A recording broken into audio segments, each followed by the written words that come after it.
이 열왕기서의 핵심 메시지 우리 첫 번째 시간입니다. 열왕기서와 이제 역대기는 같은 이스라엘 역사를 다루고 있는데요. 이제 열왕기의 역사가 우리 긴 역사이기 때문에 몇 번에 나누어서 우리 함께 살펴보려고 합니다. 우리가 지난 시간 한번 배웠던 내용들을 다시 생각해 보면 창조는 하나님 나라의 시작이고 하나님께서 복된 창조, 또 하나님의 사랑의 창조로 그 은혜 가운데 시작되었습니다. 그러나 즉시 죄가 들어오고 하나님의 다스림을 거부한 아담과 하와로부터 그 죄 가운데 이 세상의 모든 타락과 이 모든 죄의 결과들이 시작되었습니다. 다시 한번 노아의 홍수로 다시 한번 기회를 주었지만 이 바벨탑으로 표현되는 더 이상 이 죄의 광영함을 더 이상 심판하는 방식이 아니라 이제 한 사람 창세기 12장에 아브라함을 불러 언약을 맺으심으로 이 세상을 구원하는 방식을 시작하셨습니다. 그것이 아브라함의 언약이고 아브라함 언약은 네 가지로 정리를 했었죠.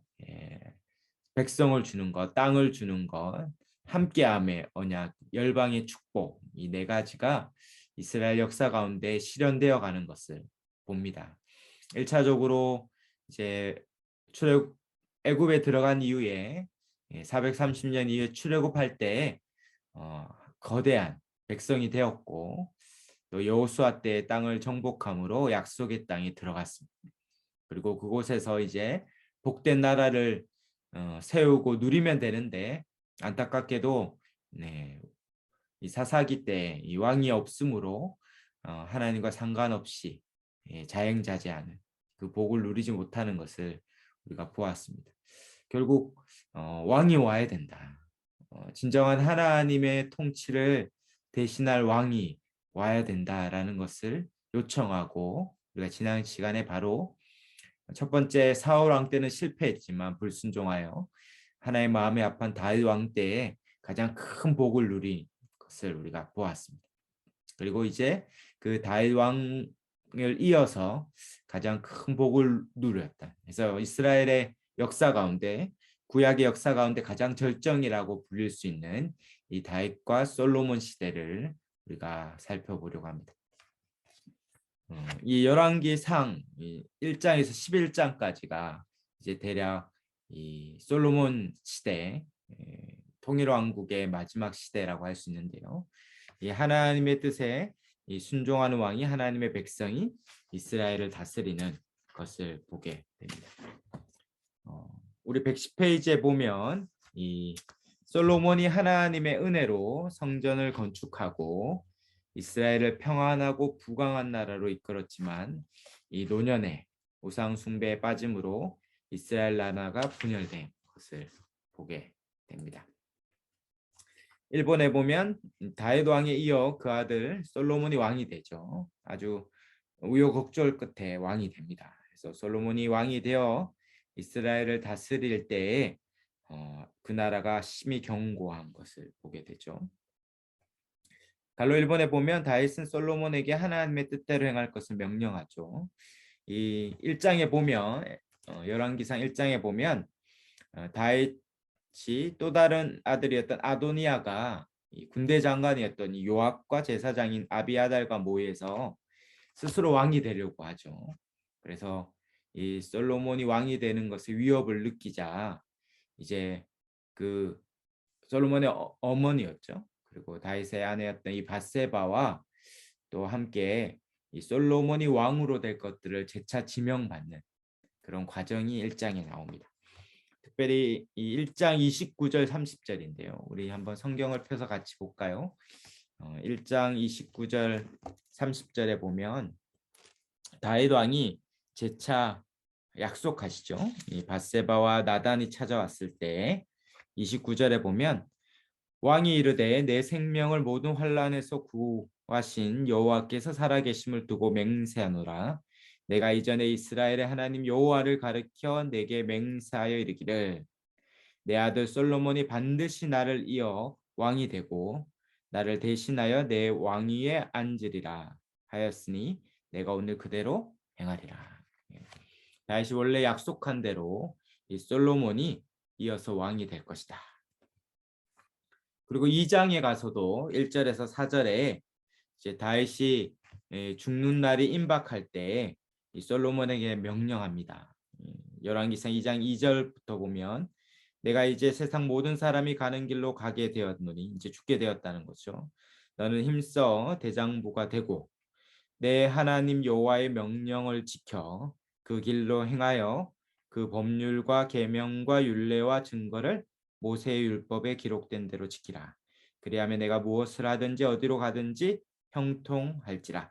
4절입니다. 여호와께서 내 일에 대하여 말씀하시기를 만일 내 자손들이 그들의 길을 삼가 마음을 다하고 성품을 다하여 진실이 내 앞에 행하면 이스라엘의 왕위에 오를 사람이 내게서 끊어지지 아니하리라 하신 말씀을 확실히 이루게 하시리라. 아멘. 결국 다윗을 이어서 솔로몬이 왕이 되고 그 왕위가 계속되는 가장 결정적인 길은 하나님의 말씀대로 율법대로 통치하는 것이에요. 그럴 때 그 왕위가 계속될 것이다 말합니다. 그리고 이제 드디어 갈로 이번에 다윗이 죽고 솔로몬이 왕위에 앉죠. 그리고 이제 솔로몬 때 그 나라가 심히 견고했다. 열왕기상 2장 10절에 보면 이제 다윗이 죽고 2장 11절에 보면 다윗이 이스라엘 나라의 왕이 된 지 40년이고 12절에 보면 이제 솔로몬이 그 아버지의 다윗의 왕위에 앉으니 그 나라가 심히 견고하니라. 하나님의 약속대로 이제 솔로몬 때에 하나님께서 그 나라를 심히 견고하게 하셨다 말합니다. 이것은 이제 다윗과 솔로몬의 어떠함보다 하나님의 언약의 성취죠. 우리가 잘 아는 사무엘하 7장에 다윗의 아들을 통하여 그 왕위가 영원할 것이다. 그 약속이 역사적으로는 솔로몬 때 이루어질 거예요. 그래서 1차적으로 다윗의 몸에서 난 이 솔로몬을 통해서 그 왕위가 견고하겠다라는 약속이 이제 성취되고 있습니다. 이제 이어서 이제 솔로몬이 어떻게 통치하고 있는지가 이제 3장부터 아주 잘 나옵니다. 이 3장에 보면 최전성기죠. 이 솔로몬이 큰 입원인데 여호와를 사랑하고 그 아버지 다윗의 법도를 행하여서 하나님께 일천 번제를 드리고 하나님께 기도하죠. 그래서 하나님이 무엇을 원하느냐 할 때 우리가 잘 아는 대로 솔로몬 하면 지혜죠. 지혜. 솔로몬의 지혜인데 이 지혜와 더불어 구했을 때 하나님께서 지혜와 더불어 부귀와 영화를 주신다. 그래서 솔로몬은 하나님께 지혜를 구했는데 하나님은 부귀와 영광도 더불어 주시는 것을 보게 됩니다. 열왕기상 3장 4절에 보면 1천 번제를 드리죠.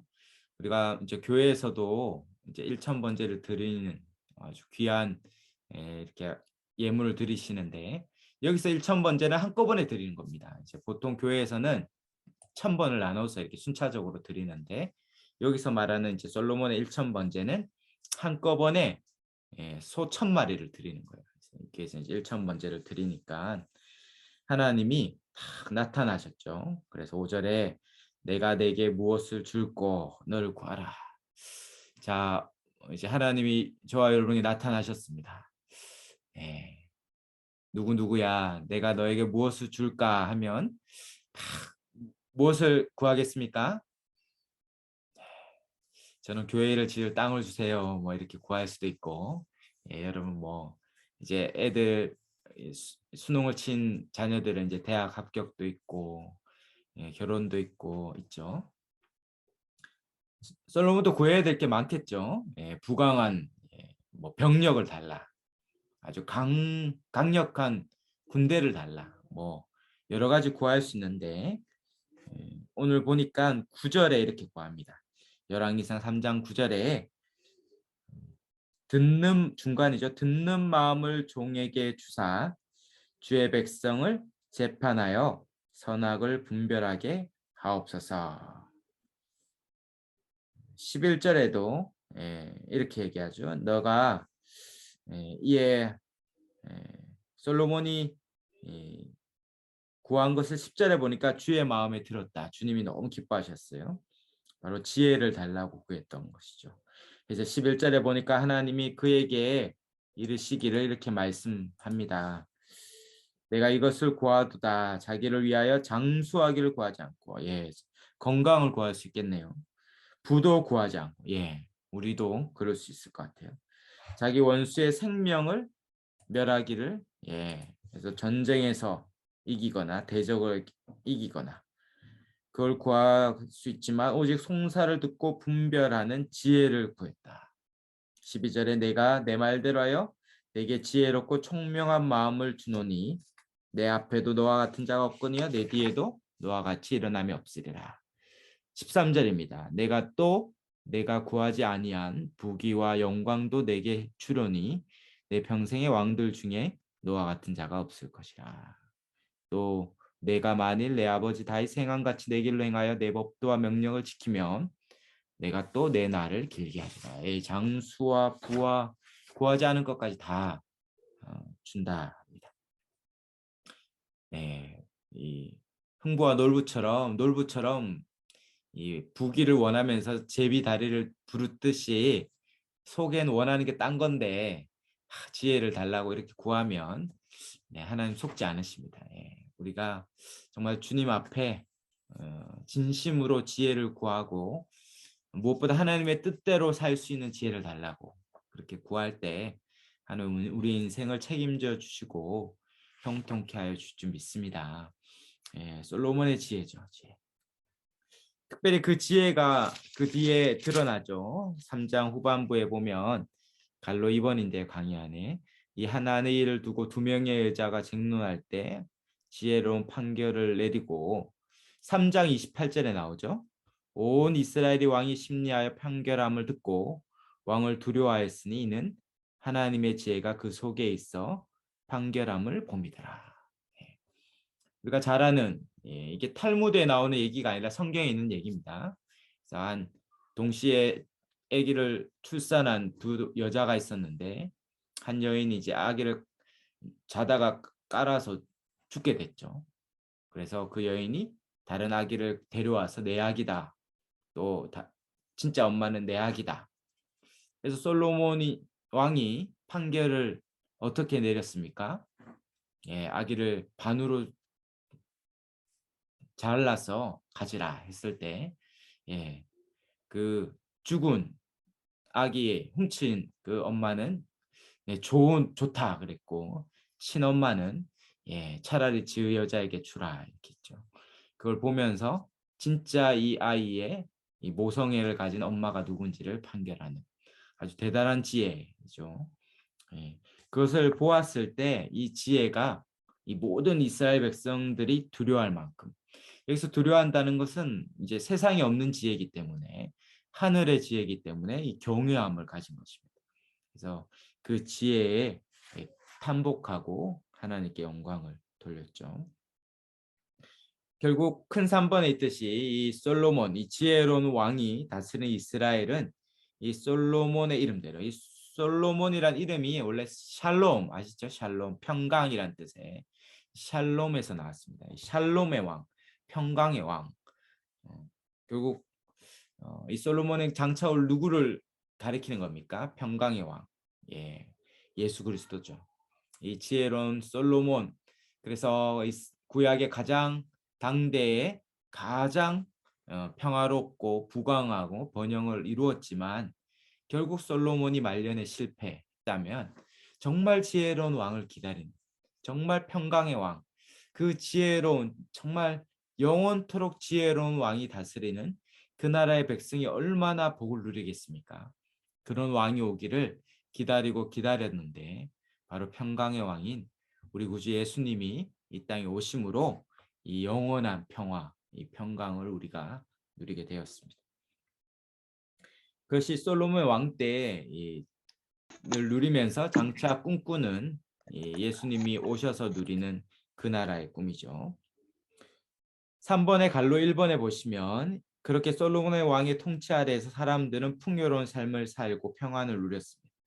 이스라엘 나라는 부강해지고 사방에 모든 백성들이 두려워하면서 조공을 바치고 예, 이 칭송했던 것들이 끊이지 않았죠.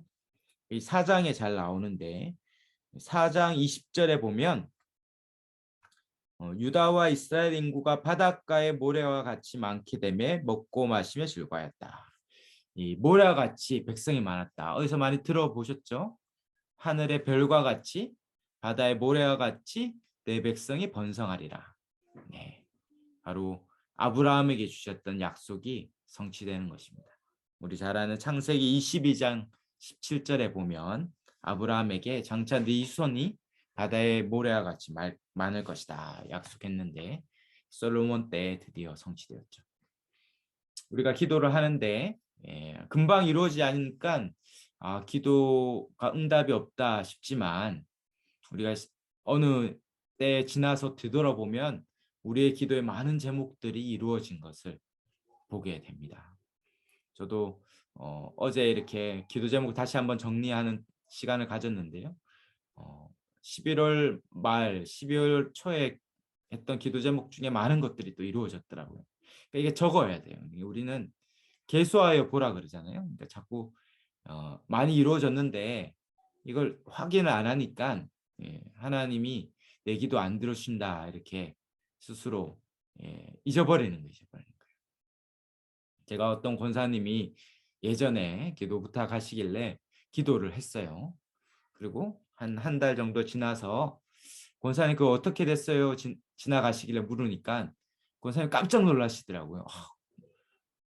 목사님 그거 어떻게 하셨냐고 그러면서 얘기하셔서 알았는데 하여튼 해서 그거 어떻게 하다 보니까 이루어졌다고 어떻게 하다 보니 해결됐다고 이렇게 얘기하시더라고요. 저는 열심히 기도했는데 권사님은 그게 어떻게 하다 됐다 이렇게 얘기하시니까 좀 그랬습니다. 어떻게 해야 되는 게 아니라 저한테는 기도응답이었군요. 기도응답. 그러니까 우리 인생에 되어진 수만 가지 일들이 다 우리의 기도의 응답이에요. 일용할 양식을 달라고 주기도문에 기도해야 되는데 우리가 오늘도 적어도 3번의 기도응답을 받았습니다. 뭐 어떤 분은 4번, 5번 응답도 받지만 하여튼 인간적으로 3번 정도 응답 받는데 우리가 매일 일용할 양식을 주시고 우리를 지키시고 돌보시는 것을 매일같이 경험하죠. 우리 아브라함에게 약속했지만 그 당대에 이루어지지 않았지만 하나님의 시간은 하나님의 때에 딱 이루어집니다.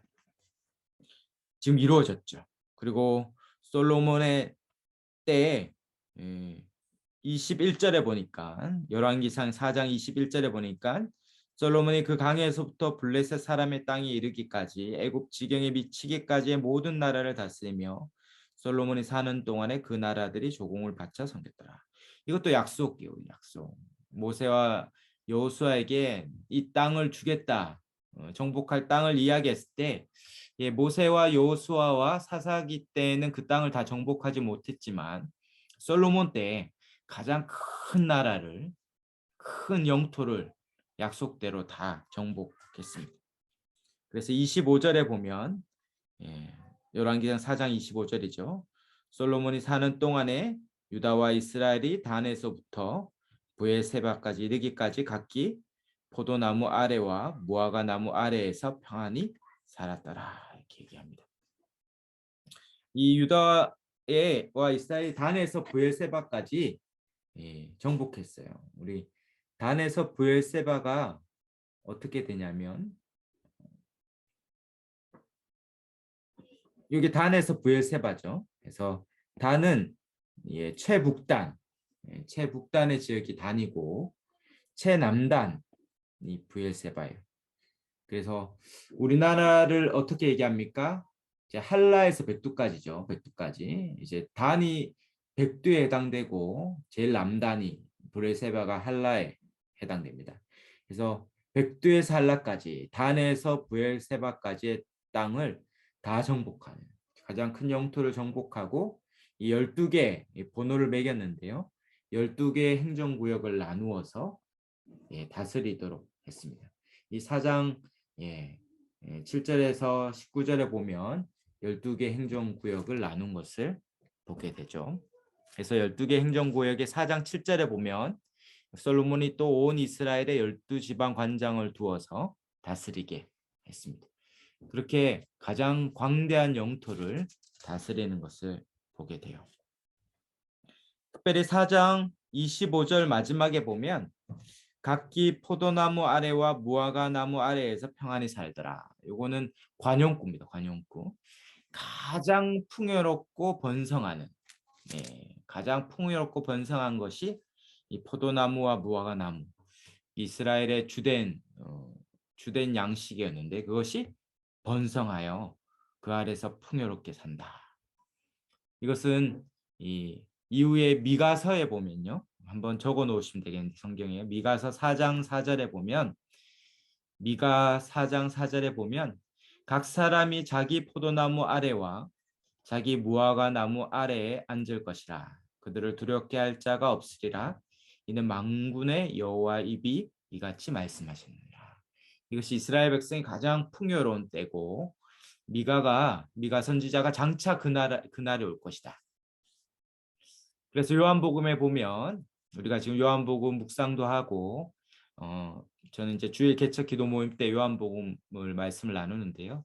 우리가 잘 아는 예수님이 행하신 첫 번째 표적이자 첫째가 되는 표적, 모든 표적의 첫째가 되는 표적이 요한복음 2장의 이 가나의 혼인잔치에 물이 포도주가 바뀌는 표적이죠.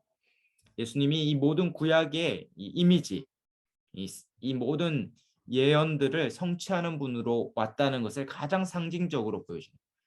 특별히 공관복음서가 이미 있음에도 불구하고 요한이 또 하나의 복음서를 기록하면서 이 공관복음에 없는 표적들을 기적들을 요한복음에 많이 언급하거든요. 그래서 가나의 혼인잔치나 38년 된 명자의 치유나 사마리아 여인이나 뭐 죽은 나사로의 부활이나 많아요. 그 중에 가장 먼저 2장에 요한복음 2장에 물이 포도주가 바뀌는 것은 바로 이와 같은 이미지인 것입니다. 가장 풍요로운 하나님 나라가 임했을 때 가장 풍요로운 것을 설명하기 위해서는 이 포도나무와 무화과 나무 아래에서 풍요로워. 그러니까 하나님께서 이 무화과 나무 아래에서 있는 나다니엘의 기도와 또 2장에 이 물이 포도주가 바뀌는 이 사건을 통해서 예수님이 가장 풍요로운 구약에 약속했던 그 하나님 나라를 가져오신 분이다라고 누누이 이야기하고 있습니다. 지금 하면 뭘까요? 지금 하면 우리 뭐 5살짜리 아이에게는 가장 풍요로운 뭐 뽀로로가 있고 뭐 초콜릿 강이 흐르고 나무마다 추파춥수가 열리고 뭐가 있을까요? 여러분 별로 감흥이 없는 것 같은데 하여튼 뭐 그런 것입니다. 뭐 그런 것. 우리가 생각하는 가장 큰 기쁨의 그 이상의 기쁨이 계속되는 그것이 바로 그 풍요로운 하나님 나라고 구약에서 그 나라가 역사적으로 가장 절정으로 성취되었을 때가 바로 다윗, 특별히 솔로몬 때다 지금 얘기합니다.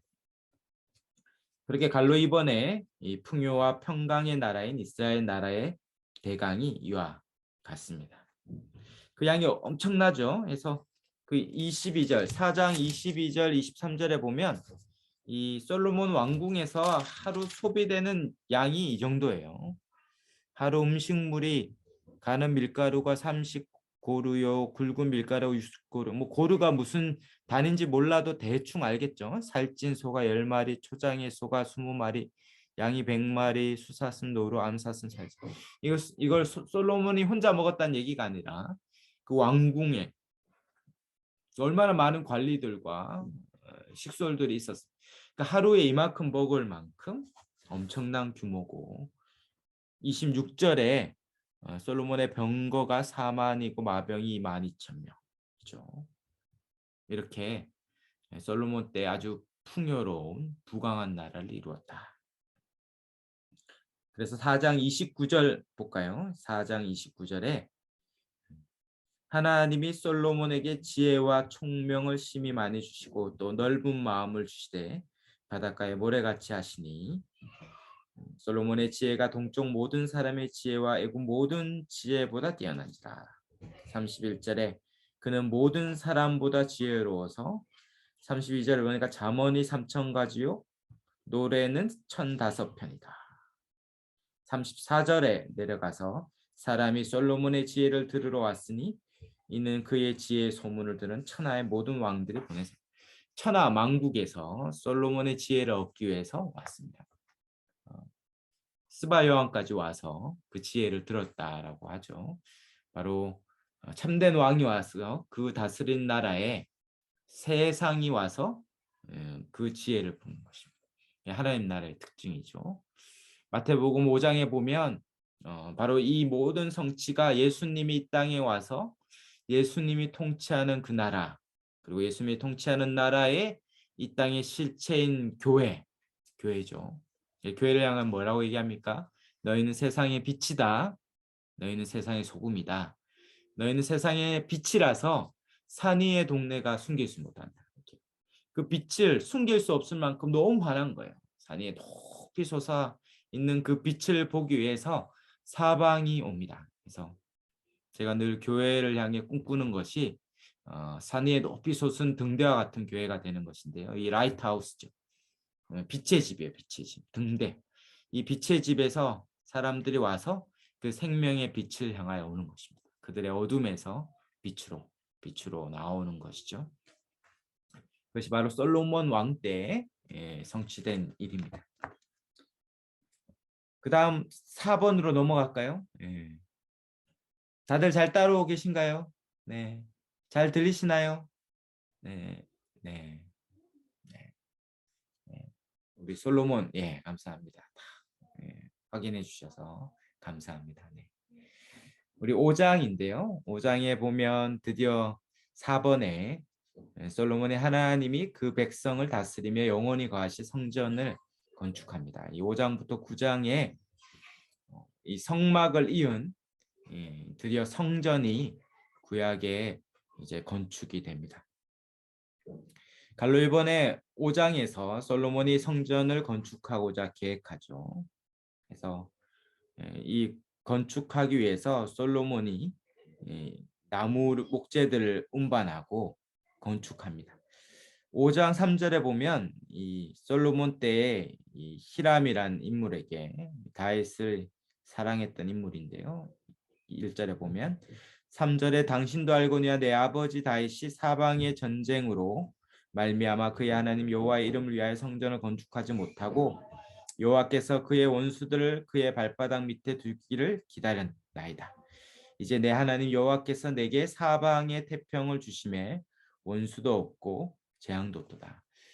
성전을 건축하기 위해서 먼저 필요한 조건이 있었는데 바로 모든 대적을 물리치고 평안을 얻어야 됐어요. 그래서 사방의 태평을 얻었을 그때 드디어 이제 성전을 건축하죠. 다윗 때에 약속한 것이 이제 5절에 보면 하나님이 여호와께서 내 아버지 다윗에게 하신 말씀에 내가 너를 이어 내 자리에 오르게 할 내 아들 그가 내 이름을 위하여 성전을 건축하리라 하신 대로 내가 내 하나님 여호와의 이름을 위하여 성전을 건축하려 하느니라. 이제 건축하게 됩니다. 이것도 솔로몬이 우발적으로 하는 것이 아니라 철저히 다윗에게 준 언약, 사무엘하 7장이죠. 다윗 언약이 거기에 약속한 대로 하나님이 함께 계신 증거로서 성전을 건축합니다. 마침내 이제 우리 구주 예수님이 오셔서 유일한 영원한 성전을 요한복음 1장에 보면 몸이 2장에 나오죠. 사흘 만에 무너뜨리면 다시 세우는 바로 성전 대신 예수님께서 죽음과 부활로 모든 악한 세력을 멸하시고 여기 말씀한 것 사방을 태평하게 하셔서 스스로 성전을 건축하는 이 말씀을 성취하는 것을 보게 됩니다. 이제 갈로이번의 6장부터 드디어 솔로몬이 광야에 지은 성막의 2배 크기로 성전을 건축해요. 그리고 성전을 건축함으로 성전 건축의 핵심은 뭡니까? 6장 13절이죠. 내가 또한 이스라엘 자손 가운데 거하며 내 백성 이스라엘을 버리지 아니하리라 하셨더라.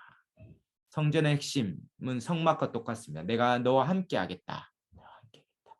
내가 너와 함께 거한다는 하나님의 임재, 아브라함에 약속했던 내가 너와 함께 하겠다라는 이 임마누엘의 약속, 이것이 장차 임마누엘 대신 예수님의 오심으로 성취되는데 그 약속의 성취로서 성전이 건축됩니다. 6장 37절 볼까요? 6장 37절에 보면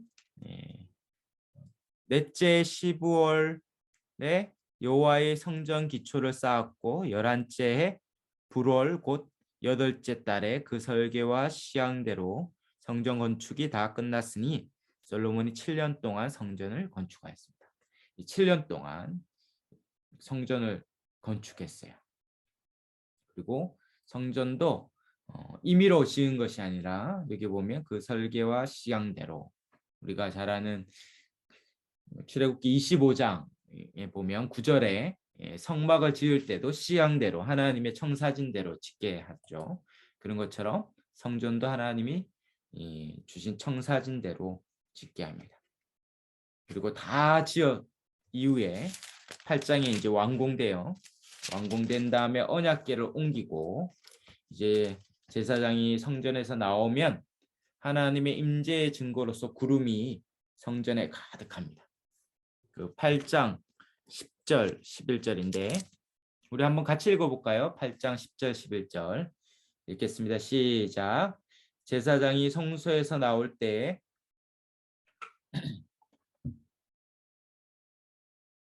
이는 여호와의 영광이 여호와의 성전에 가득함이었더라.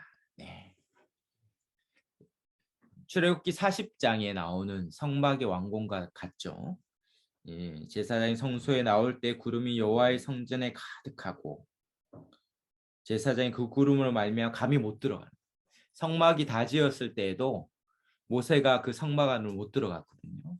시내산에서는 하나님의 임재를 경험했지만 그보다 더 충만히 임한 이 성막에 못 들어가듯이 하나님의 충만히 임재한 이 성전에도 감히 못 들어가요.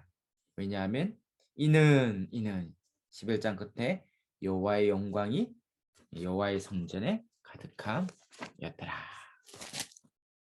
이것을 요한복음 1장에서 뭐라고 얘기합니까? 우리가 잘 아는 요한복음 1장 14절에 옆에 적어 놓으면 되겠죠? 요한복음 1장 14절에 말씀이 육신이 되어 우리 가운데 거하시매. 여기서도 거하시매. 아시다시피 거하시매라는 영어 번역은 make tent, 텐트를 치다. 텐트를 치다. 성막과 성전으로 오셨다라는 말씀이 육신이 된 성육신은 이 땅의 성전 대신 성막과 성전 대 예수님이 오셔서 우리가 그의 영광을 보니 아버지의 독생자의 영광이요 은혜와 진리가 충만하더라. 아버지의 독생자의 영광이 예수 그리스도 안에 충만해. 이제 우리가 하나님의 영광을 어떻게 봅니까? 예수 그리스도 외에는 하나님의 영광을 볼 수 없어요. 빌립이 예수님이 죽기 전에 하나님을 보게 해주면 믿겠다 하니까 예수님 뭐라고 얘기합니까? 이 미련 밥통아. 네, 성경에는 그런 용어는 없지만 뉘앙스가 그렇다는 겁니다. 이 미련 밥통아. 나를 본 자는 하나님을 보았는데 아직도 하나님 보게 해달라고 얘기하냐 이렇게 얘기하죠. 바로 예수 그리스도를 보는 것은 영광을 봅니다. 근데 베드로 후서에 가서 뭐라고 얘기합니까? 베드로가 그 영광을 본 적이 있죠. 변화산에서 봤어요. 그 영광 해같이 빛나는 예수 그리스도를 부활하신 예수님의 그 영광을 보면서 그 영광이 얼마나 대단한지 얘기하면서 어떻게 해야 합니까? 그보다 더 빛난 영광이 있는데 바로 너에게 준 하나님의 말씀이다. 성경을 열 때에 우리는 성경을 통하여 말씀이 육신이 되어 오신 예수 그리스도의 영광을 봅니다. 여러분 성경을 볼 때 그런 영광을 보신 적이 있습니까? 성경을 들을 때, 설교를 들을 때, 말씀을 들을 때 그 영광을 보는 거예요. 아무런 감흥 없이 기대 없이 볼 수 없습니다. 우리가 매일 말씀을 대할 때마다 말씀이신 주님을 만나고 영광인 주님을 보는 거예요. 너무 벅차죠. 은혜와 진리가 충만하신 그 충만한 영광을 봅니다. 구약의 모든 백성들이 감히 보지 못했죠. 다 아무도 성막과 성전에 그 영광 중에 있을 때 못 들어갔어요. 그러나 예수님이 오시면 친히 우리 가운데 영광의 주가 성령으로 오셔서 우리가 말씀을 볼 때 영광의 주님을 봅니다. 이 시간에도 그 영광의 주님을 보는 은혜가 있기를 축원합니다. 보게 될 거예요. 드디어 이렇게 성전이 다 건축되죠. 갈로 3번에. 그리고 솔로몬이 하나님께 기도하고 백성을 축복한 뒤에 성전을 복원하죠. 이것도 그 출애굽기 40장에 모세가 성막을 지을 때와 동일합니다. 모세도 축복하고 봉헌하듯이 동일하게 솔로몬도 축복하고 봉헌합니다. 그렇게 모든 것이 완공되고 30절이죠. 8장 30절에 보면 주의 종과 주의 백성이 이스라엘 이곳을 향하여 기도할 때 주는 그 간구함을 들으시되 주께서 계신 곳 하늘에서 들으시고 들으시사 사하여 주옵소서. 바로 성전은 하나님의 충만한 임재 또 사제의 은총이 부어지는 곳이다. 하나님 함께 하시고 보호하시고 돌보시고 회복하는 우리가 말씀을 볼 때마다 또 주님을 대할 때마다 그런 사제의 은총 또 치유의 은총 또 인도함의 복 보호의 복 이 모든 것들을 받게 됩니다. 다음 갈로 4번에 이 성전 봉헌시키 후에 하나님은 다시 솔로몬에게 나타나셔서 모든 일에 순종하며 하나님의 법도와 율례를 지킬 것을 명령하시죠. 그래서 9장 3절부터 보면 4절에 9장 4절에 내가 만일 내 아버지 다윗 행한 같이 마음을 온전히 하고 바르게 하여 내 앞에서 행하며 내가 내게 명령한 대로 온갖 일에 순종하여 내 법도와 율례를 지키면 5절에 내가 내 아버지 다윗에게 말하기를 이스라엘 왕위에 오를 사람이 내게서 끊어지지 아니하리라 한 대로 내 이스라엘의 왕위를 영원히 견고하게 하리라. 네.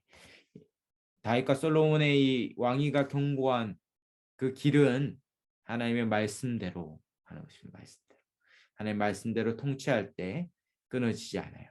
그러나 6절이죠.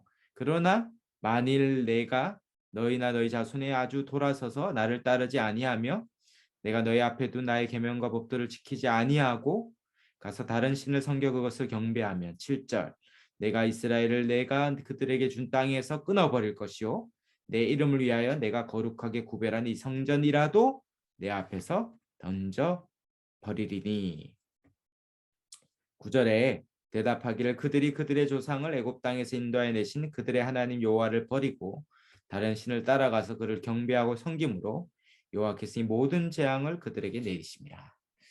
그가 말씀대로 순종하지 않고 다른 이방신 우상을 섬길 때에는 하나님이 끊어버리고 성전이라도 다 무너뜨리겠다.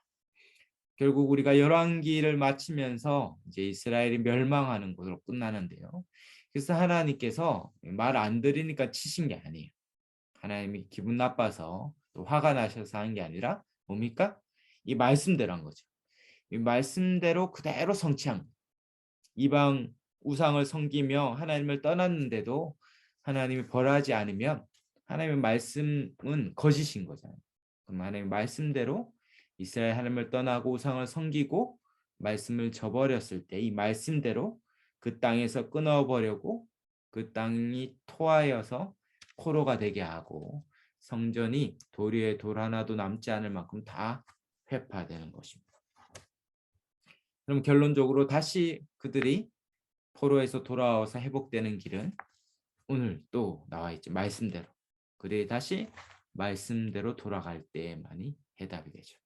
그래서 우리가 나중에 볼 이 포로기 때 이스라엘의 큰 부흥의 핵심은 뭡니까?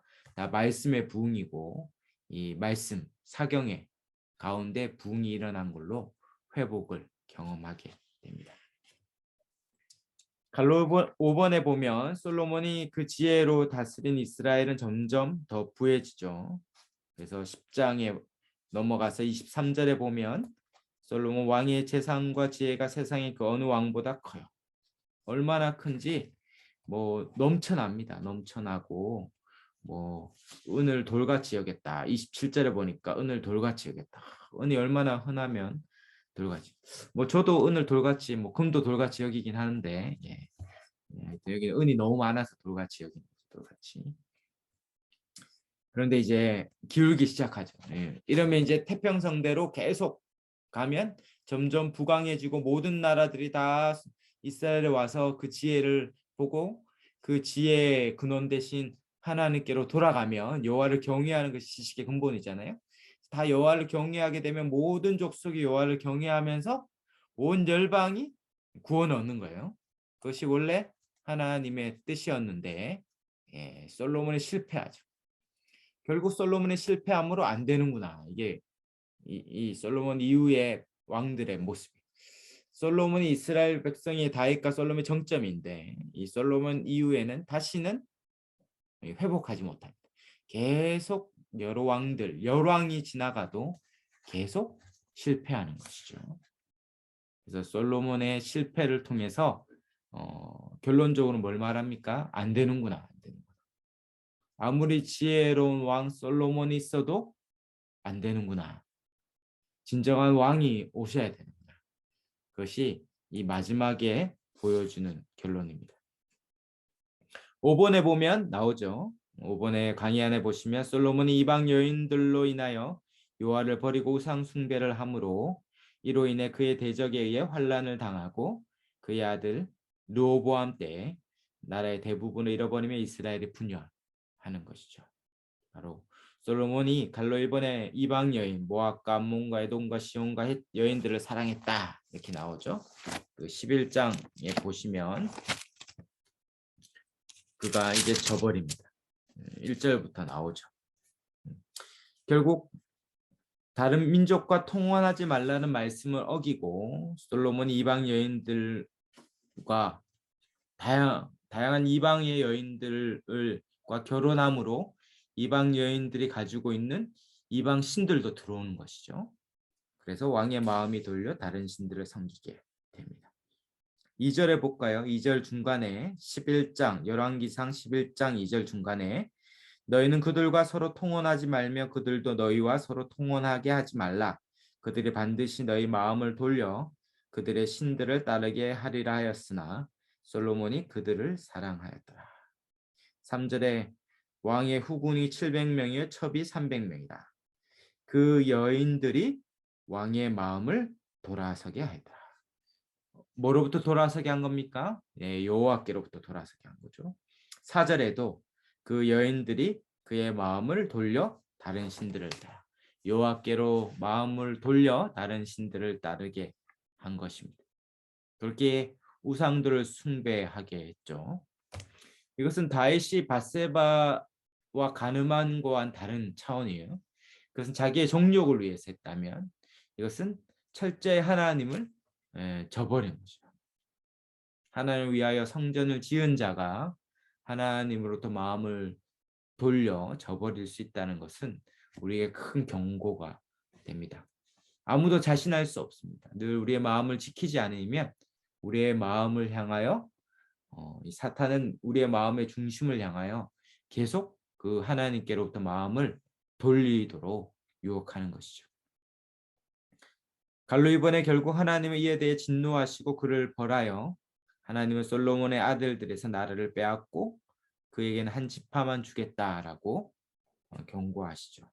그래서 솔로몬 이후에 유다에게는 유다 지파 하나에게만 남유다 왕국만 이루고 나머지 10지파는 북왕국을 이루는 분열을 하게 됩니다. 11장 9절이죠. 11장 열왕기상 11장 9절에 솔로몬이 마음을 돌려 이스라엘의 하나님 여호와를 떠남으로 여호와께서 그에게 진노하세요. 그래서 11절 끝에 보면 내가 반드시 이 나라를 내게서 빼앗아 내 신하에게 주리라. 그래서 여로보암에게 빼앗기는 것을 우리가 잘 알고 있습니다. 13절에도 나오죠. 오직 내가 이 나라를 다 빼앗지 아니하며 내 종 다윗과 내가 택한 예루살렘을 위하여 한 지파를 내 아들에게 주리라. 이것은 다윗의 언약을 여전히 신실하게 하나님이 지키시는 것입니다. 다윗을 통하여 그 후손이 장차 영원한 나라를 이룰 거기 때문에 다윗의 후손으로서의 유다 지파를 하나님께서 지켜 이 하나님의 나라의 이 상징적인 나라인 예루살렘을 지키게 하시는 것이죠. 그렇게 하나님께서는 솔로몬을 계속 책망하고 견책합니다. 그래서 11장 끝에 보면 14절부터 대적들이 나오죠. 에돔 사람 하닥도 나오고 엘리아다의 아들 수리아 왕 르손도 솔로몬의 대적이 됩니다. 평화를 잃어버리죠. 그래서 마침내 후에 여로보암이 북이스라엘의 왕이 되는 것이 이제 12장부터 나옵니다. 우리 마지막 정리 한번 해보면요. 112페이지에 보면 솔로몬의 왕은 그 이름을 말해주듯이 평강의 왕이었지만 마지막에 와서는 평강을 잃게 됐죠. 하나님은 솔로몬에게 많은 복을 주셨어요. 지혜와 부귀와 영광까지. 나라가 강대하고 부유하여 그의 통치 때에 모든 사람이 평안을 누렸습니다. 하나님 나라의 구약의 절정처럼 보였죠. 그리고 그 절정의 한가운데 성전을 건축한 하나님이 이스라엘과 함께 거하신다는 아주 강력한 표시였습니다. 결국 솔로몬은 이런 점에서 예수 그리스도를 예표하죠. 예수님이 마침내 모든 대적을 굴복시키고 평강과 평화를 가져오시고 예수님은 지혜와 능력으로 우리에게 참된 안식을 주시고 그분 자신이 성전으로서 우리와 함께하고 예배하고 복을 누리게 합니다. 그러나 솔로몬의 노년에 하나님을 떠나 우상을 섬김으로 그 나라가 빼앗기고 고통을 당함으로 안 되는구나, 안 되는구나. 진짜 왕이 와야 되는구나. 결국 오직 참된 왕을 기다리는 이 메시아 대신 우리 예수 그리스도의 왕 되심을 기다리는 것으로 마치게 됩니다. 우리 이어서 묵상과 적용을 한번 같이 보시고 우리 이어서 우리 다음 시간에 또 보도록 하겠습니다. 우리 114페이지네요. 우리 열왕기서 핵심 메시지 두 번째가 되겠습니다. 우리 두 왕국으로 나뉜 이스라엘이 우상 숭배로 인해 점차 하나님을 떠나는 내용이 나옵니다. 이 다윗 왕 이후에 솔로몬 왕 때 태평 상대를 누렸지만 이 솔로몬의 말년에서 우상 숭배함으로 결국 이제 두 나라로 분열되게 됩니다. 결국 이 두 나라의 마지막 운명은 어떻게 되는지 그들이 다 멸망할 텐데 어떻게 다시 회복할 수 있는지 그 멸망의 이유와 이제 회복의 소망을 다루고 있습니다. 당연히 열왕기서는 이스라엘 멸망까지를 다루죠. 그렇기 때문에 멸망한 이후에 어떠한 저자가 이 전체 내용을 멸망까지를 지켜본 다음에 기록했을 거예요. 그리고 기록할 때 단순히 망할 수밖에 없는 이유를 기록하기보다 왜 망했는가? 그렇다면 어떻게 다시 우리는 회복할 수 있는가? 그 소망을 담고 아마 열왕기서를 기록했을 것입니다. 역대기서는 더 그런 관점이 강한데요. 그러므로 열왕기서를 보면서 단순히 이 이스라엘 역사를 뿐만 아니라 이스라엘의 멸망의 원인이 어디 있고 그것은 우리의 인생의 흥망성쇠도 어디에 달려 있는 것인지 우리 열왕기서가 아마 반면교사가 되고 또 우리에게 지혜가 되리라 생각합니다. 그래서 그것을 따라서 같이 보도록 하겠습니다. 그 전체 구조를 보면 솔로몬의 통치가 왕상 천재는 악필이라고 악필들이 만들어낸 말이긴 한데 솔로몬의 통치입니다. 그 다음에 12장부터 이제 우리 17장까지가 이제 분열왕국이죠. 분열왕국. 그리고 17장에 이르러서 멸망하죠. 멸망하고 이제 이 단일왕국입니다. 유대죠. 남유다, 유다의 단일왕국이 18장부터 마지막 25장까지 됩니다. 여기가 왕하죠. 왕상이고 왕. 그래서 열왕기는 이렇게 구성되어 있고요. 그 앞에는 사울과 다윗이 있습니다. 그래서 이때를 우리는 보통 역사적으로는 통일왕국이라고 부릅니다. 그래서 사울 이때가 삼상이고 다윗 통치 때가 사무엘 하가 되겠습니다. 그러면 연대는 대충 보면 사울이 1550년 BC입니다. BC에 등극하고 40년씩 하면 돼요. 우리 잘 간사님이 적어주신 것처럼 대략 40년씩 통치하면 40씩 빼면 되겠죠. 다윗 때가 BC 1010년이고 솔로몬 때가 40을 빼면 되겠죠. 그래서 970년. 그리고 이제 여기서 또 40을 빼면 되죠. 그래서 분열한 때, 여기서 분열한 때가 931년이 대략 됩니다. 그래서 분열한 시대가 931년이라는 것이죠. 그리고 북이스라엘이 멸망한 때가 722년이죠. 다 BC입니다. BC 722년. 그리고 남유다가 멸망하죠. 남유다가 멸망한 때가 BC 586년. 그래서 외울 필요는 없지만 숫자를 대략 큰 숫자를 안다면 이 사울 왕국이 시작된 1050년부터 40씩 사울 40, 다윗 40, 솔로몬 40.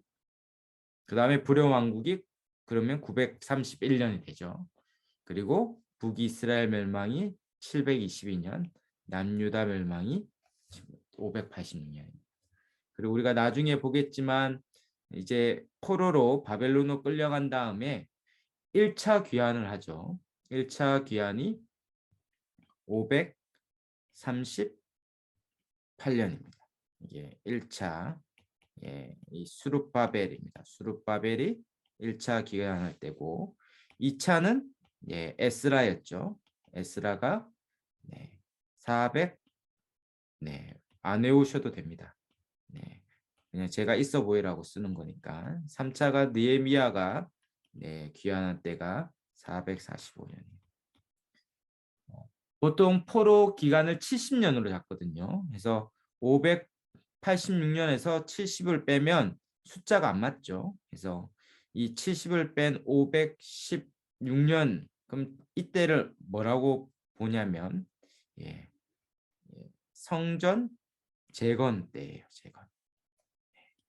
글자가 못 쓰는 부분인데 그러면 이때가 성전 파괴 때죠. 그래서 70년을 잡을 때는 성전 재건 파괴와 재건 사이를 70년을 잡습니다.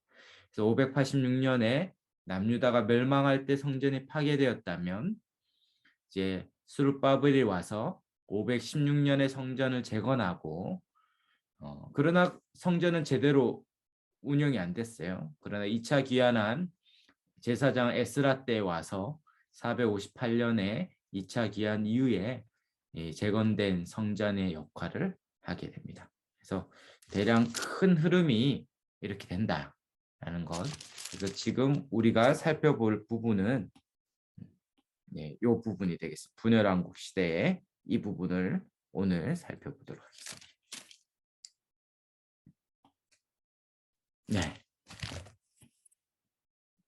이렇게 화면이 작은 분들은 잘 안 보였을 수도 있는데 다 괜찮았나요? 안 괜찮아도 어쩔 수는 없는 상황이긴 한데 그래서 전체적으로 이렇게 한번 그림을 보면 좋겠다 싶어서 같이 했습니다. 우리 114페이지에 계관을 보시면 이제 사울과 다윗과 솔로몬 40, 40, 40 그래서 통일 왕국은 120년이죠. 그래서 이어져 내려오는 이스라엘 왕국이 솔로몬의 아들 르호보암 때 분열했다. 분열된 사건은 열왕기상 11장, 11장, 12장에 분열이 됩니다. 남유다 왕국은 다윗의 후손들이 왕위를 이어가죠. 그리고 전반적인 타락이지만 북이스라엘 왕국, 나머지 열 지파는 여로보암 때 이게 비슷하죠. 여로보암과 르호보암에서 남유다가 더 중요하니까 앞에 르가 앞에 가고 여로보암이 그래도 덜 중요하니까 여가 뒤에 가는 거예요. 리을이 앞에 간다 이렇게 생각하면 되겠죠. 그래서 유다는 르호보암, 북이스라엘은 여로보암. 여로보암은 처음부터 금송아지를 만들어 섬겼어요. 그래서 한 번도 좋은 왕이 등장한 적이 없습니다. 북이스라엘은 처음부터 하나님을 저버렸고 끝까지 저버렸. 그래서 끊임없이 평화를 누리지 못하고 왕조가 바뀌었어요. 왕조가 바뀌었다는 것은 쿠데타가 일어난 거예요. 그 아들 이렇게 나오면 왕조가 이어지잖아요. 쿠데타가 일어나서 이씨 조선인데 김씨로 왕조가 바뀌고 서씨가 왕조가 바뀌는 거죠. 그래서 우리 조선을 이씨 조선이라고 부르잖아요. 그게 약간 일제시대에 폄하하려고 이렇게 만든 말이기도 하지만 한편 생각해 보면 대단한 겁니다. 왜냐하면 이 왕조 이씨라는 왕조로서 이씨 조선 500년이잖아요. 500년이라는 왕조가 한 번의 쿠데타도 성공하지 못하고 이어졌다는 건 그만큼 나라가 안정되어 있다라는 뜻이거든요. 실제로 세계사적으로 한 왕조가 500년 이어진 경우는 거의 없어요. 그러니까 대단히 통치를 잘했고 국민성도 좋다는 것이죠. 그래서 자랑할 만한 일이고 역사적으로 다윗도 이 남유다가 다윗 이후에 다윗과 솔로몬과 남유다의 마지막 왕까지 다 다윗 왕조죠. 그래서 유다 왕조입니다.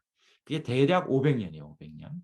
그래서 하나님께서 역사적으로도 다윗과 그 후손들을 통해서 영원한 왕이 와야 되기 때문에 그 왕조를 계속 보호하시고 끊임없는 연약함과 실패 가운데서도 그 왕조를 지켜오셨다라는 것을 역사상으로도 볼 수 있습니다. 그러나 북이스라엘은 그렇지 않았죠. 왕조가 바뀌었어요. 마지막 보시면 남유다 왕국의 왕들은 다윗의 왕의 길로 갔고 북이스라엘 왕국의 왕들은 여로보암의 길을 따라갔다. 이것이 계속 문구가 반복된다라는 것을 보게 됩니다. 우리 115페이지 넘어가세요. 우리 솔로몬의 우상 숭배로 이스라엘 왕국이 남유다 왕국과 북이스라엘 왕국으로 분열되죠. 그것을 우리가 지난 시간에 봤습니다. 솔로몬 왕의 아들 르호보암 때 931년에 이스라엘 왕국이 두 나라로 분열됐죠. 그 이유는 갈로 1번에 나오듯이 솔로몬의 우상 숭배로 인해서 하나님은 르호보암에게만 한 지파를 주고 이스라엘 나라를 분열하게 했습니다. 그래서 남쪽에 있다고 해서 남왕국이고 북쪽에 있다고 해서 북왕국인데 열 지파 대부분의 이스라엘 지파가 북쪽으로 갔기 때문에 북이스라엘 지파다 이렇게 부르고 남쪽은 유일하게 한 지파만 주셨기 때문에 그 지파가 유다 지파였죠. 그래서 남유다, 그래서 북이스라엘, 남유다 이렇게 부르는 이유가 여기 있습니다. 우리가 금방 봤던 열왕기상 11장 10절에 하나님이 심판하신 거죠. 내가 반드시 이 나라를 내게서 빼앗아 내 신하에게 주려다. 그 신하는 여로보암이고 그리고 마지막 13절에 내 종 다윗과 내가 택한 예루살렘을 위하여 한 지파를 내 아들에게 주거라. 그래서 유다 지파, 남유다가 됩니다. 갈로 이번에 하나님이 열 지파를 여로보암에게 주시죠. 열왕기상 11장 26절부터 보면 우상 숭배로 르호보암의 손에서 여로보암에게 열 지파를 줍니다. 그러나 11장 35절에 열 지파를 주지만 36절에 여전히 신실한 약속이 있어요. 열왕기상 11장 36절에 그의 아들에게는 내가 한 지파를 주어 내가 거기에 내 이름을 두고자 하여 택한 성읍 예루살렘에서 내 종 다윗이 항상 내 앞에 등불을 가지고 있게 하리라. 항상이라는 말이 중요하죠. 르호보암이 또 솔로몬이 실패했지만 하나님은 약속대로 다윗의 언약대로 유다 지파에게 항상 등불이 끊어지지 않도록 다윗 언약이 이루어지도록. 그래서 마침내 우리 예수님이 다윗의 후손, 다윗의 자손 예수여, 바로 다윗을 이은 그 왕이다. 그래서 마태복음 1장에도 족보가 있고 누가복음 2장에도 족보가 있는 이유는 바로 예수님이 바로 다윗의 후손으로 왔다라는 것을 강조하고 있습니다.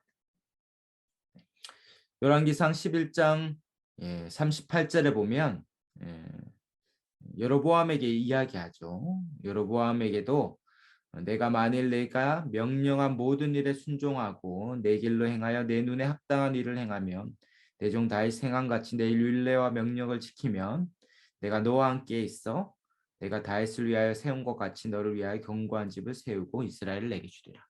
여로보암에게도 기회가 있었습니다. 그가 다윗처럼 하나님 마음에 합하여서 하나님대로 통치했다면, 말씀대로 통치했다면 그 왕위가 이어졌을 텐데 결국 실패했죠. 갈로 3번에 언젠가 솔로몬의 우상 숭배의 왕국의 분열이 종식되고 이스라엘은 다시 통일 왕국으로 회복될 것들을 예고합니다. 그 39절이죠. 열왕기사 39절에 보면 11장 39절에 내가 이로 말미암아 다윗의 자손을 괴롭게 할 것이나 영원히 하지는 아니하리라 하셨느니라 한지라. 이 괴롭게 할지나 영원하지 않다. 요 괴롭게 하다는 것은 어떠한 징계와 책망이죠. 그러니까 어떠한 징계와 책망으로서 분열되어 고통을 당하지만 마지막 날에는 하나님이 회복시킬 텐데 바로 마침내 우리 구주 예수님이 만왕의 왕으로 오신 그때 회복이 일어날 것을 예고해 줍니다.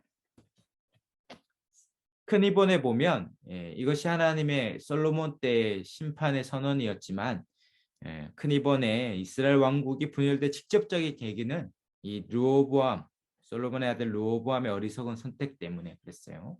이 12절에 나오죠. 12절에 보면 이 르호보암이 왕이 될 때 이스라엘 대표들이 솔로몬 때 엄청난 건축 사업을 했죠. 토목 사업을 했어요. 그래서 성전도 짓고 솔로몬 왕궁도 지었어요. 그래서 이 고된 노역으로 이제 고역과 멍에를 좀 가볍게 해달라 했는데 르호보암이 거절하고 어떻게 합니까? 더 노역을 심하게 했죠. 잘 아는 대로 12장에 보면 그 앞에 왕을 모셨던 노인들의 자문을 구하지 않고 자기와 함께하는 소년들의 의견을 택하여서 더 혹독하게 다스리게 했습니다. 그래서 그 10절에 보면 열왕기상 12장 10절에 보면 끝에 보면 내 새끼 손가락이 내 아버지 허리보다 굵으니라. 이 무슨 말입니까? 내 아버지의 새끼 손가락보다 내 허리가 더 굵다. 나는 더 크고 더 위대하다. 그러니까 더 해야 된다. 그래서 11절에 내가 아버지보다 멍에를 더욱 무겁게 하고 11절 끝에는 아버지는 채찍으로 징계했다면 나는 정갈 채찍으로 하겠다. 더 압제를 했습니다. 결국 르호보암은 공의와 율법대로 다스린 것이 아니라 아주 억압하고 폭력적으로 자기 민족을 다스린 결과로 분열을 경험했어요.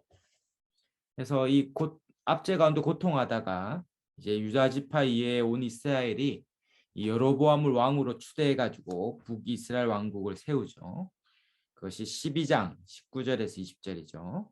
이 이스라엘의 다윗의 짓을 배반하여 오늘까지 있었다. 온 이스라엘의 여로보암이 돌아왔다함을 듣고 그를 공회로 청하여 온 이스라엘 왕으로 삼아. 유다 지파 외에는 다윗의 집을 따르는 자가 없었다. 유다 지파 외에는 다 여로보암을 따라서 북이스라엘을 세웠어요. 이 르호보암이 그래서 유다 지파와 베냐민 지파까지 함께하게 됐죠. 그래서 전쟁을 하려고 하지만 하나님이 하지 말라고 이것이 하나님의 말씀대로 된 것이다라고 했습니다. 근데 문제는 뭡니까? 이 북이스라엘이 갈로 2번에 있는 것처럼 여로보암이 하나님의 뜻대로 했어야 되는데 시작부터 우상 숭배를 했어요. 그래서 여로보암이 시작부터 백성을 이 예루살렘 성전은 남쪽 유다에 있었죠. 예루살렘에 있죠. 그러니까 자꾸 북이스라엘에 있는 백성들이 성전에 제사를 드리러 가니까 안 되겠다 싶었던 거죠. 그래서 북쪽에도 여기에서 제사를 드려도 된다. 이게 너희의 신이다. 라고 하면서 금송아지를 만들어요. 금송아지를. 그래서 보시면 열왕기상 12장 28절에 보면 두 금송아지를 만들죠. 그리고 이스라엘아 이는 너희를 애굽 땅에서 인도하여 올린 너희의 신이다. 이렇게 말하면서 29절에 12장 29절에 베델과 단에 둡니다. 지도를 한번 보면 공유의 지도에 나오죠. 보시면 이제 분열이 됐어요. 그래서 보면 단에서 브엘세바 중에 북쪽으로 다 넘어갔습니다. 그래서 대략 경계가 이렇게 나눠져 있는데 유다 지파고 북이스라엘 지파죠. 그래서 여기 보면 단에서 베델까지 이 두 곳에 여로보암이 세운 금송아지 우상을 두었습니다. 그래서 이들이 이제 자꾸 예루살렘에 내려가서 제사를 드리는 것을 막기 위해서 북쪽에 있는 분들은 백성들은 단에, 남쪽에 있는 백성은 베델에 금송아지를 만들어서 이게 너희의 신이다. 이렇게 얘기합니다.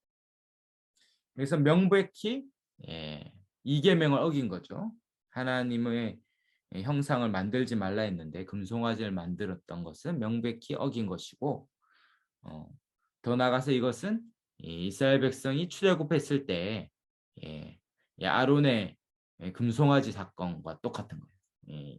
이 금송아지를 향하여서 너희를 구원해낸 너희의 신이다라고 말한 것처럼 똑같이 여기서도 28절에 너희를 애굽 땅에서 인도하여 올린 너희 신이다 이렇게 동일한 말을 하는 것을 봅니다. 이 출애굽기 32장 4절에 나오는 똑같은 죄를 반복하죠. 사람은 지혜롭지 않아서 죄를 반복합니다. 그리고 더 큰 죄는 뭡니까? 금송아지뿐만 아니라 12장 31절에 보면 하나님이 정한 대로 하지 않고 산당도 짓고 하나님이 정한 레위 자손이 아닌 보통 백성으로 제사장을 삼고 또 자기 마음대로 제사를 드려요. 그리고 절기도 자기 마음대로 만들죠. 하나님이 정한 절기가 아니라 33절에 그가 자기 마음대로 정한 달에 제단에 드리게 합니다. 아마 8째 달 15째 날로 정한 이유는 초막절이 7째 달 15째 날이거든요. 그러니까 비슷하게 정하지만 다르게 해서 초막절과 비슷하게 절기를 정해서 섬기도록 만든 겁니다. 그래서 성전도 만들고 제사장도 자기 마음대로 세우고 절기까지 마음대로 하면서 전혀 하나님과 무관한 나라를 세운 것이죠. 그래서 여로보암은 하나님부터 계속 멀어져 가는 것을 보게 됩니다. 갈로 3번에 보면 강의 안에 이렇게 하나님은 우상 숭배하는 여로보암에게 하나님의 사람을 보내어 크게 책망하고 있습니다. 13절에 보면 13장에 보면 여로보암이 베델의 제단에 분향할 때 하나님이 보낸 선지자 이 하나님의 사람이 예언하죠.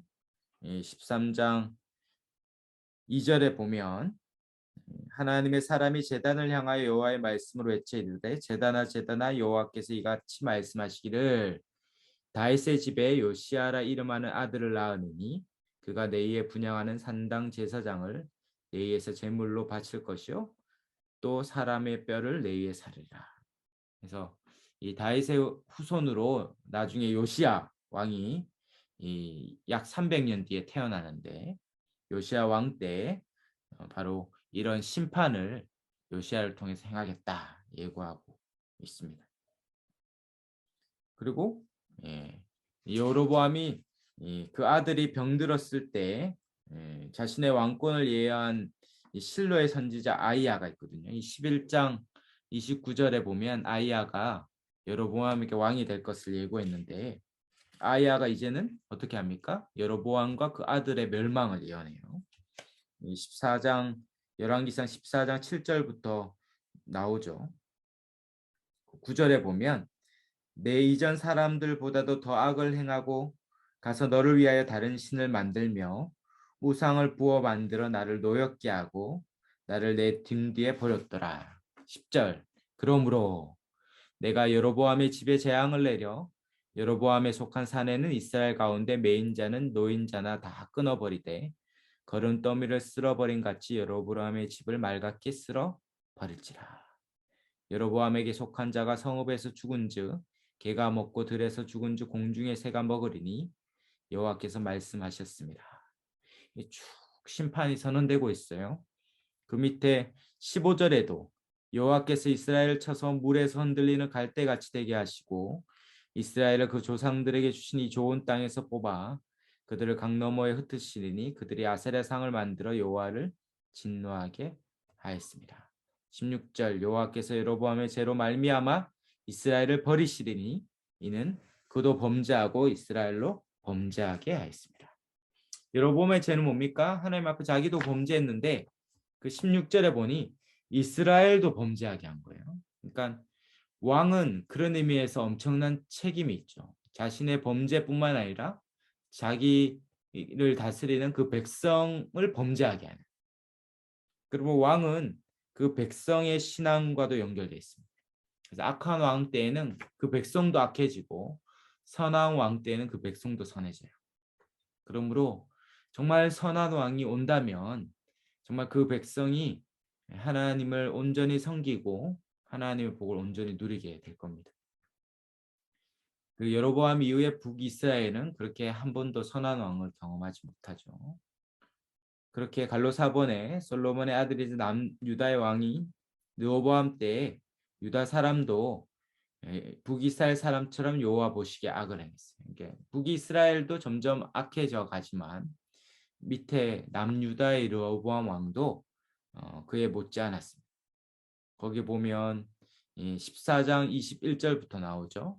거기 보면 우상, 산당과 우상, 또 아세라상도 만들고 남색하는 자도 있고 가나안 족속에 가증한 것도 행합니다.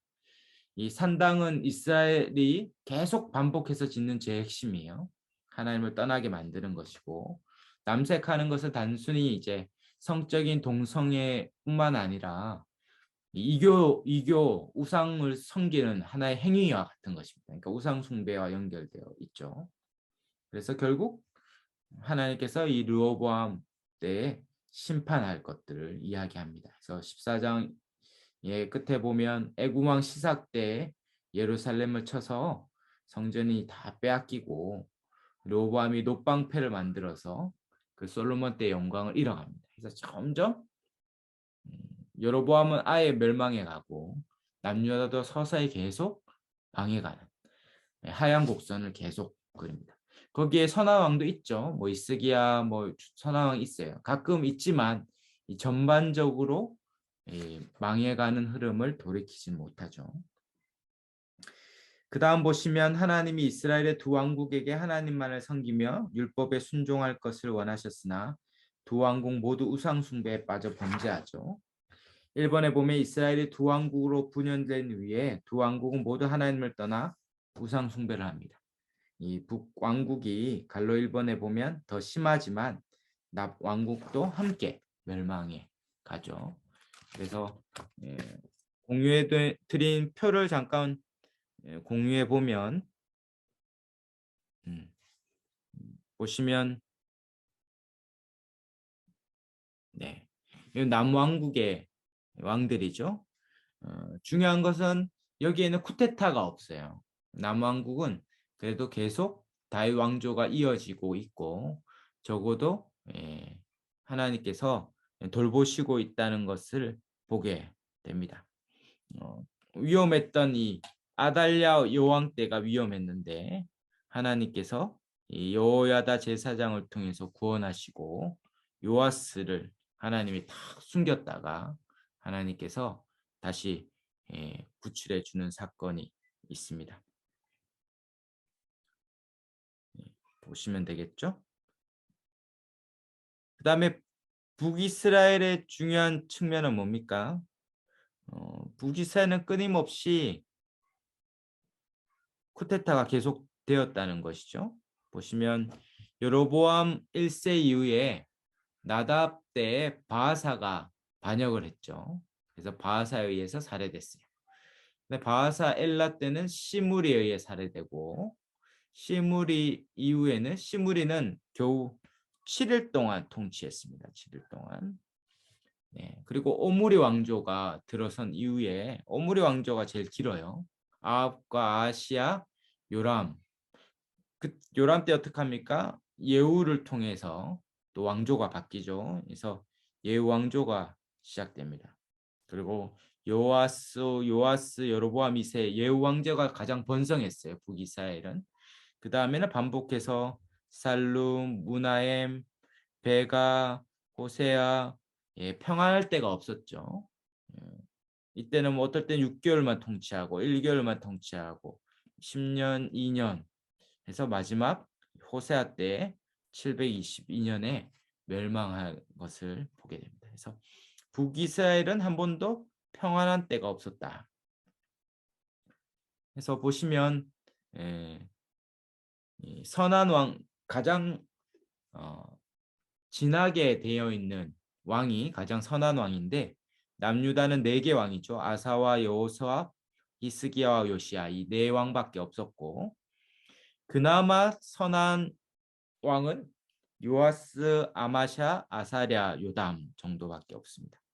그리고 나머지 색깔이 없는 흰색은 다 어떻습니까? 네, 악한 왕이에요. 악한 왕. 선한과 악한이 함께 섞여져 있는데 북이스라엘은 대부분 악했고 예후 정도, 예후 정도 북이스라엘은 하나님의 뜻에 사용된 왕이었죠. 엘리야에게 예언하게 한 왕이었는데 엘리야가 예언한 왕이었는데요. 그 뒤에는 거의 다 선한 왕이 없다라는 것을 보게 됩니다. 그래서 이 전체 도표를 한번 참고하셔서 열왕기상이나 역대기, 열왕기하를 한번 통독해 보시면 아마 도움이 되실 것 같습니다. 그래서 강의안을 넘어가서 갈로 이번에 보면 결국 두 왕 중에 하나님을 섬기며 통치한 선왕왕이 극히 드문 것을 우리가 보았죠. 북왕국에는 거의 없고 남왕국에도 몇몇 그리고 갈수록 시간이 흐를수록 갈수록 선왕왕이 없다라는 것을 보았습니다.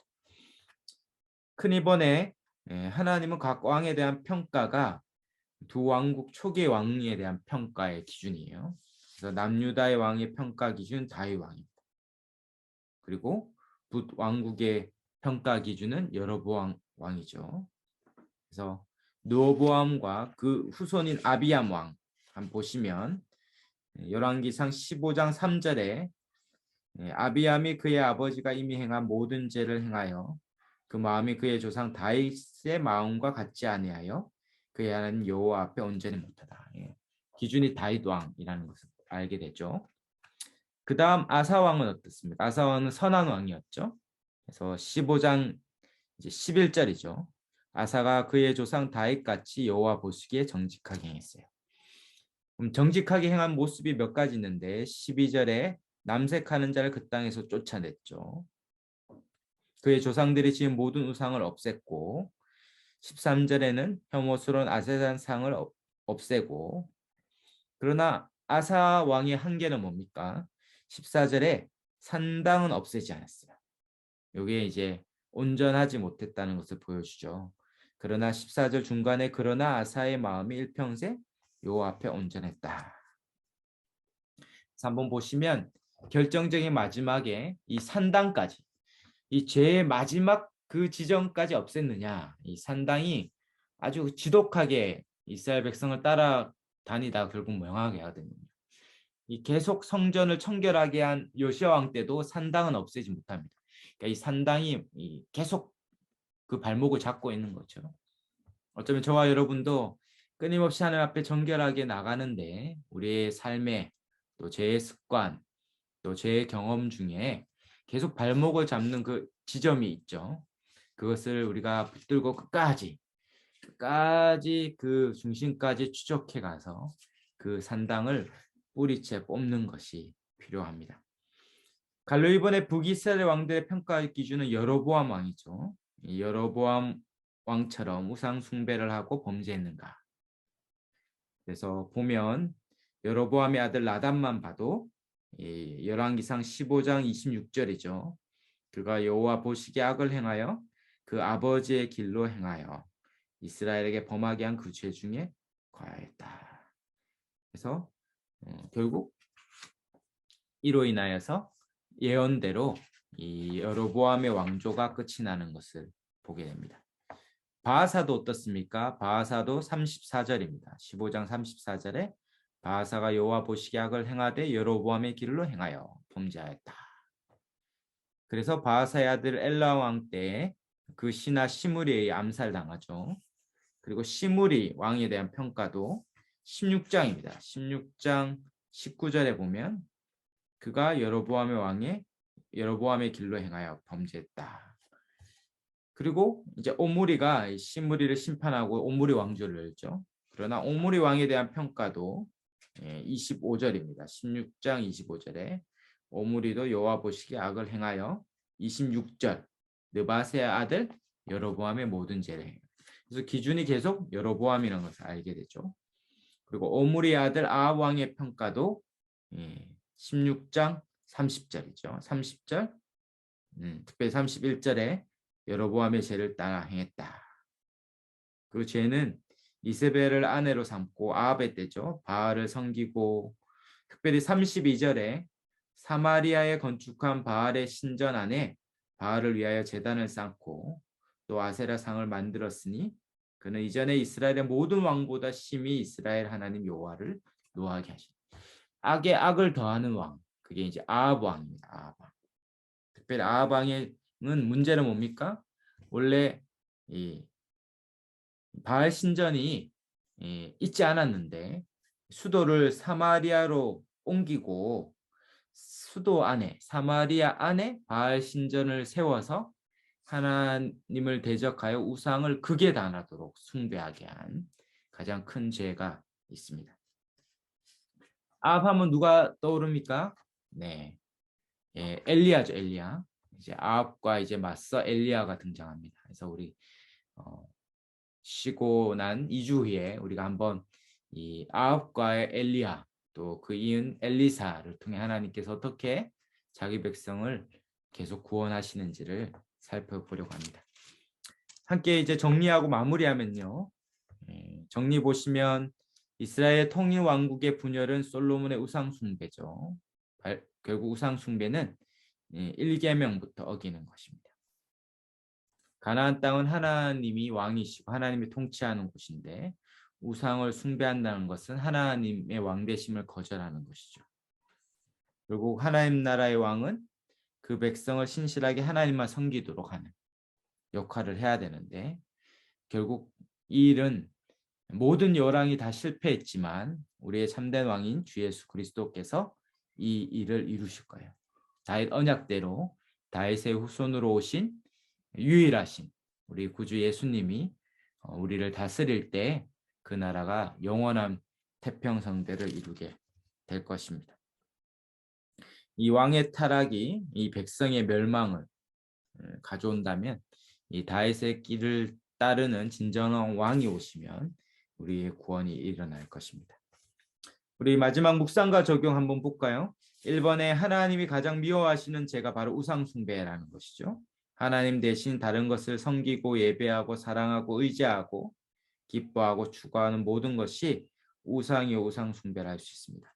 그래서 우상은 뭡니까? 사송에 가면 그 산 위에 불상이 있거든요. 그것도 우상인데 그런 불상 말고도 하나님보다 더 사랑하는 것이 우상입니다. 그 팀켈러 목사님과 그 가스펠 콜리지언이 만든 그 뉴시티 교리문답이란 보면 17문답이 우상 숭배란 무엇인가 나오는데 우상 숭배는 하나님보다 더 우리의 안정과 소망과 위안과 기쁨이 되는 거예요. 하나님보다 우리가 더 기쁨을 얻고 있는 영역이 있다면 대상이 있다면 그것이 우상 숭배일 수 있어요.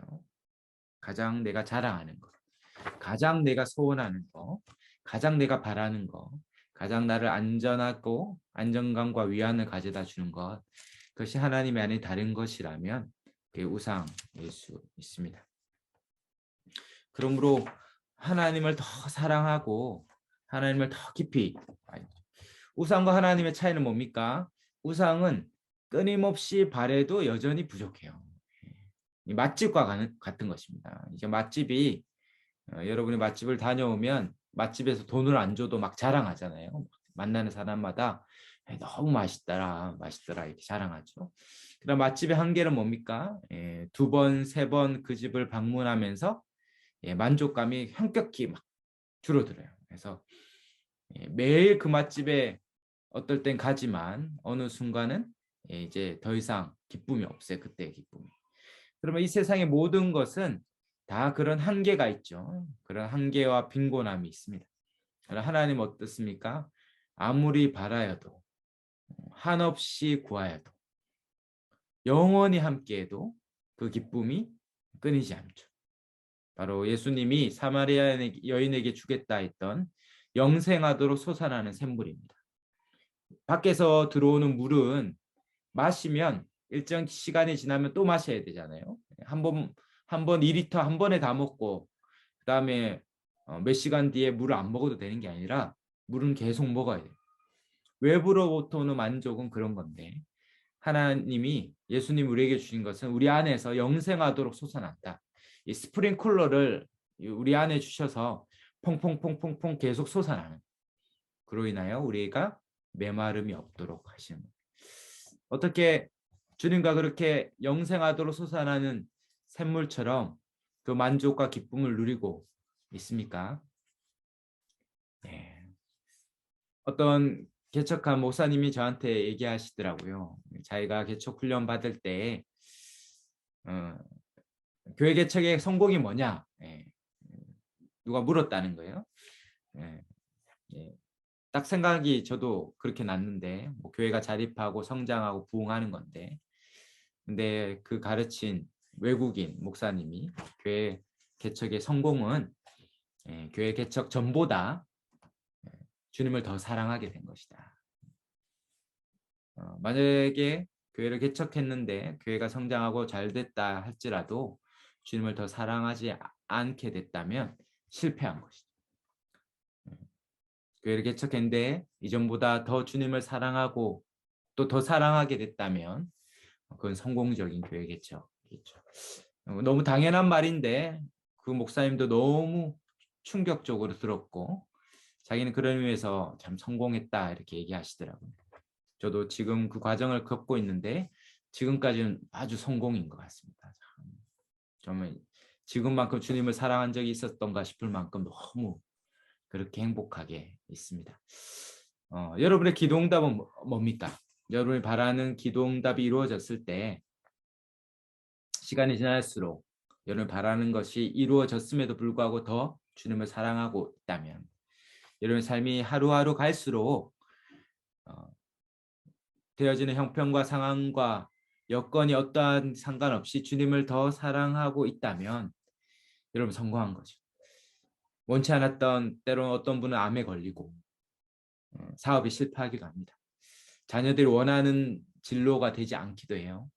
최근에도 어떤 분 교제했는데 정말 재수했는데도 생각만큼 아니지만 그러나 아이가 주님을 더 사랑하는 걸 볼 때 성공한 걸, 우리 아이 자녀 교육이 성공했다 이렇게 고백하는 걸 보면서 너무 저 마음도 너무 벅차더라고요. 우리의 성공이 거기에 있는 것이죠.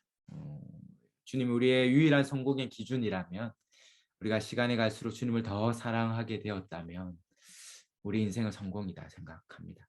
우리가 작년보다 올해, 어제보다 오늘 주님을 더 사랑하게 되었다면 우리 인생은 성공하는 삶으로 가고 있는 것이죠. 네, 주님은 여로보암 2세가 가장 강성한 나라이거든요. 열왕 중에 가장 강성했던 데가 여로보암 2세인데 성경은 여로보암 2세의 치적을 단 몇 줄로 끝냅니다. 그리고 이스라엘 역사, 남유다의 역사 중에 가장 어려웠던 때가 히스기야 때거든요. 가장 위축됐던 때인데 그런데 히스기야의 분량은 어마어마하죠. 하나님은 주목하고 있습니다. 우리의 삶의 성공의 기준, 또 하나님이 주목하는 기준은 다를 수 있겠다 이런 생각이 들었습니다.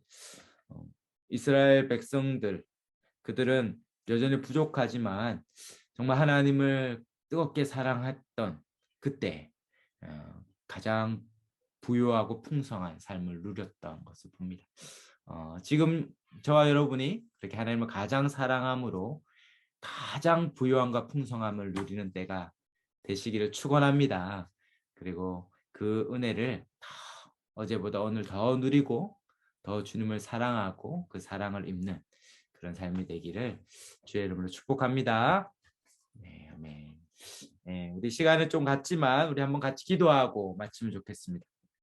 우리 한번 기도할 때 정말 하나님 열왕의 실패가 우리의 반면교사가 되어서 정말 날이 갈수록 주님 같은 분 없고 주 없이 살 수 없습니다.